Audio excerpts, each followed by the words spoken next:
Hello বন্ধুরা, কেমন আছো তোমরা? কাল রবিবার ছিল, সাথে ছিল লোকনাথ বাবার তিরোধান দিবস। তো সেই উপলক্ষে ভেবেছিলাম ঠাকুরকে একটু ভোগ নিবেদন করব।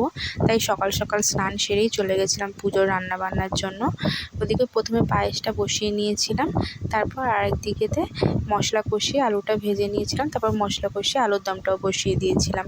আর এদিকে দেখছো ডালটা ভেজে নিচ্ছি। প্রথমে মুগের ডালটাকে ভেজে নিয়ে তারপর দিয়ে খিচুড়ি বসিয়ে দিয়েছিলাম। ভোগের খিচুড়ি যেমন হয় নিরামিষ, আদা, কাঁচা লঙ্কা, টমেটো, একটু জিরে গুঁড়ো আর হলুদ লঙ্কা গুঁড়ো দিয়ে যেমনভাবে ভোগের খিচুড়ি আমরা রান্না করি সেভাবেই করেছি। তো আমাদের এখানে না প্রত্যেক বাড়িতেই লোকনাথ বাবার পুজো হয়। আমরা প্রত্যেকে প্রসাদ দিই এবং অনেক জায়গায় খাওয়ানোও হয়। তোমাদের কার কার বাড়িতে লোকনাথ বাবার পুজো হয় আমাকে একটু কমেন্ট করে জানিও। এই দেখো বাবাকে আমার পুজো করা হয়ে গেছে, ভোগ নিবেদন করাও হয়ে গেছে। যতটা পেরেছি চেষ্টা করেছি বাবাকে সাধ্যমতো সব কিছু দেওয়ার। ভিডিওটা কেমন লাগলো কমেন্ট